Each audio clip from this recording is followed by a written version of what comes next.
Hello hello साथीहरू, दर्शक नमस्ते। आई होप सबैजना सन्चै हुनुहुन्छ होला। म पनि सन्चै छु। आज चाहिँ मैले कुकिङ भिडियो लिएर आएको छु। किचनमा छिरेर हेरेको हिजो राखेको मासु रहेछ। त्यसलाई अब म काटकुट पारेर काट्दैछु है। मलाई त्यति काट्न चाहिँ आउँदैन, कताबाट सजिलो हुन्छ भनेर काट्दैछु। अनि च्याट्ट काटिहालेँ। काटेको भिडियो चाहिँ लामो गराएछु कि मैले। खस्यो पनि नि केही छैन। मासु त खस्यो भने त खाना पऱ्यो नि होइन।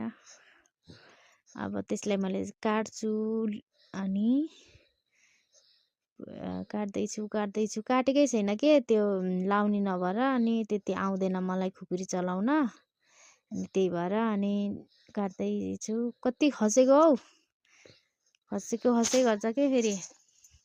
भिडियो बनाउन पर्यो भन्ने भन्दा अनि खसेको गर्छ के। हेर्नुहोस् है, कस्तो मोटो ठुलो भाले हो। ठुलो छ के। आधी चाहिँ हामीले हिजै खायौँ अनि आधी चाहिँ मैले बिहान बनाएको सुकाएर राखेको थिएँ। अनि कस्तो मजाले काट्छु हेर्नु न। फेरि काट्न त चट अलि भुइँमा धेरै खस्ने के। काटिरहेको छु। उता फेरि मेरो बाबु डिस्टर्ब गरिरहेको छ के। उताबाट बाबुले लिएर हिँड्छ पोल्नलाई। काट्दैछु।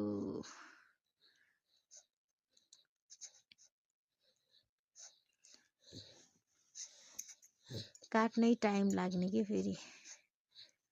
काट्यो।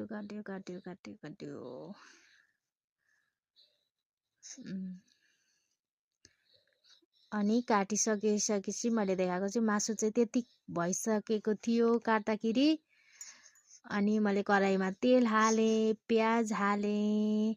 प्याजलाई मजासँगले चलाउँछु अब। अनि प्याज हालिसकेपछि फेरि लसुनको पात पनि काटेर मैले त्यसमै एड गरिदिएँ। अनि मजासँगले म त्यसलाई भुट्दैछु। अब चाहिँ मासु हाल्ने पालो।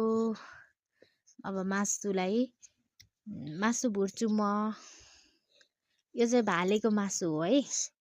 अनि अदुवा, जिरा, धनियाँ, लसुन अनि खुर्सानी राखेर मसला बनाउँछु।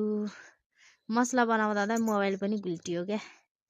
अनि त्यसपछि फेरि मासुमा नुन र बेसार हालेको चाहिँ मैले भिडियो गरिनँ। अनि टमाटर हालेँ। अनि फेरि मसला पनि